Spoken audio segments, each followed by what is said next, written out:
It's an investment for the life. Be in charge of yourself, your health, and your family. So let's talk about the elephant in the room, the COVID vaccine. Hello, everyone, and welcome to NUA Talks. This is an interview with Dr. Vaishali Joshi, our NUA expert on gynecology. And today's topic is the importance of vaccines for women. You might be wondering why NUA is talking about this. Recently, we asked you on IG stories if you've taken any of the preventative vaccines as a woman, and the response was quite divided. There was a big group of women who didn't have enough knowledge about it. So we thought that we should step back and give you the basics of this information. So we asked Dr. Joshi to partner with us to share some of that knowledge with you. Thank you for joining us today, Doctor. Thank you, and it's I think great opportunity to enlighten everybody what are important vaccines, when one should take it. So, Doctor, let's start with HPV, since that's the one we asked our community about. HPV is first thing is a very common viral infection which anybody can have due to skin intimate contact, and it is a sexually transmitted disease.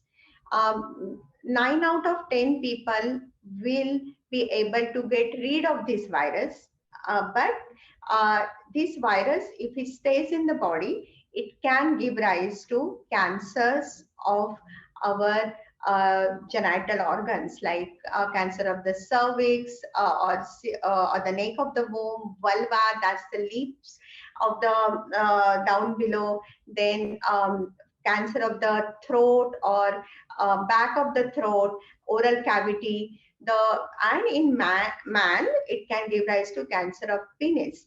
So that is the importance of talking about HPV vaccine. It's important for us to get protected against these illnesses. The HPV vaccine gives us a immunity or a power to fight off the future HPV exposure and makes us protected. Mostly in India, we give it to young girls, but in US, it is given to either of the sex. So the vaccine is meant to be given ideally to age group between 11 to 12, where the sexual encounters are yet to be started. Okay. So one can start from 9 years of age. If you take it at a young age, that is 11, 12 or less than 15, then you can have 2 injections.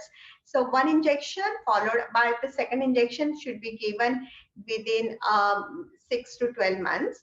If you happen to take it later on after 15 years of age, then you need 3 dosage. So at an interval 0, 4 to 6 weeks and then 6 months. So that is the difference. The studies have shown the benefits of this vaccine really are up to age of 27. So it is contentious to take it after 27 to 45, but one need to talk to the gynecologist and then decide whether you are going to get benefited. You take a vaccine, that does not mean that you are completely protected from the cancer of the cervix. So you still have to do pap smear test, which is a cervical cancer screening test every 3 yearly,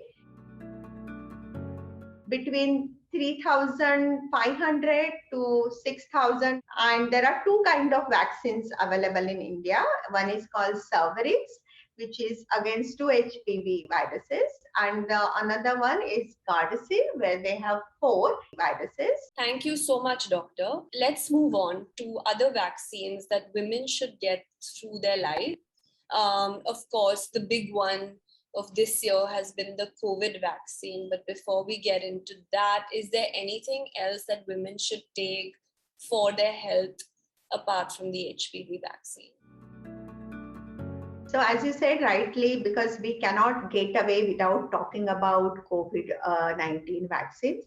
So, definitely, if you are planning a pregnancy or if you are pregnant, it is recommended for you to get COVID vaccine, both the shots, whichever is available locally.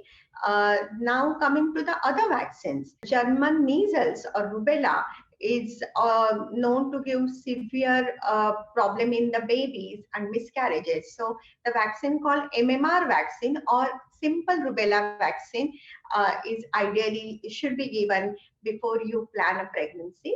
The other kind of vaccines which are advised are hepatitis B, hepatitis A vaccines.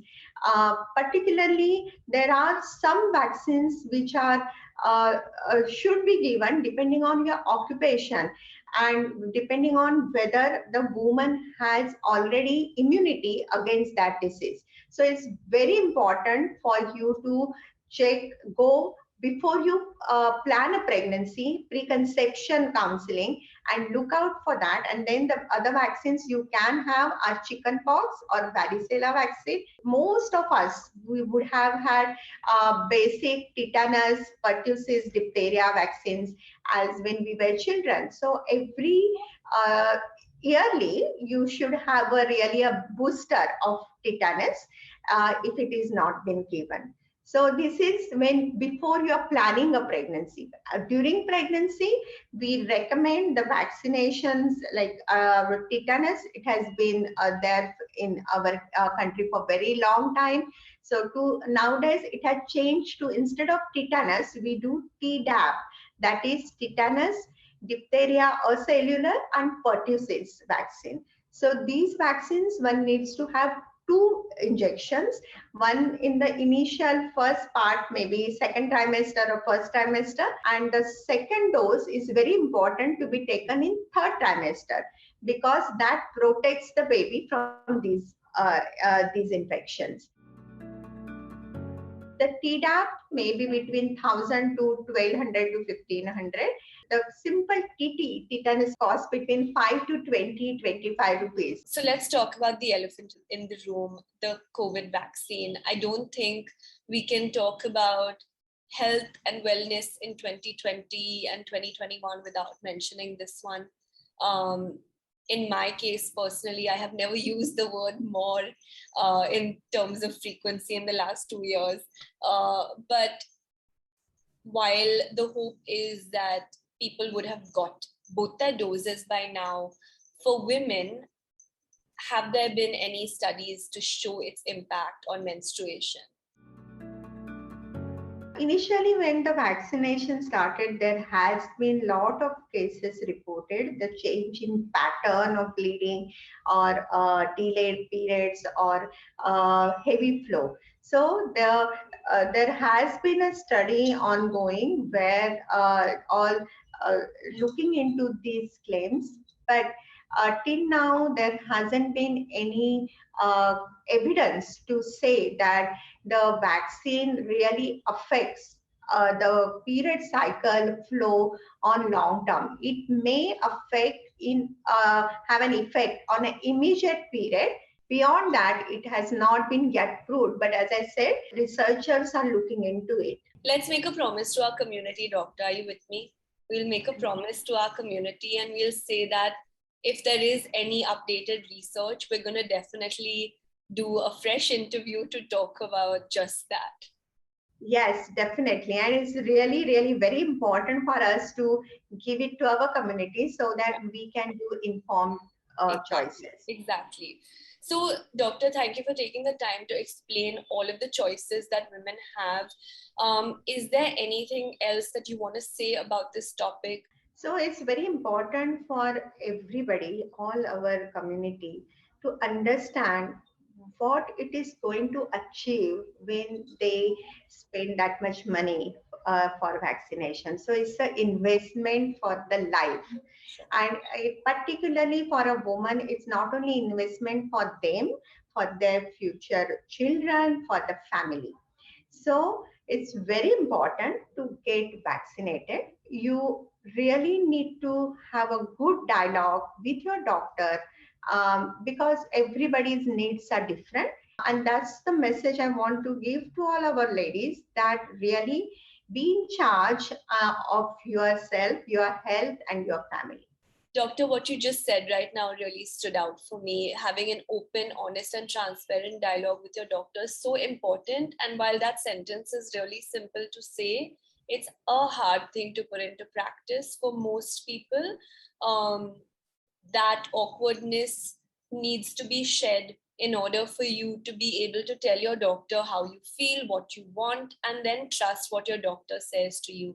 So, for our viewers watching, I hope this helps. But Dr. Joshi has written a really lovely and easy to read article on InSync, our blog, which is a manual on going to the gynac. Please give it a read before you go, before you have these very, very important conversations for the investment you're making towards your health. Thank you for joining us. Thank you for telling our community about this very important topic. Thank you for joining and watching another episode of NUA Talk.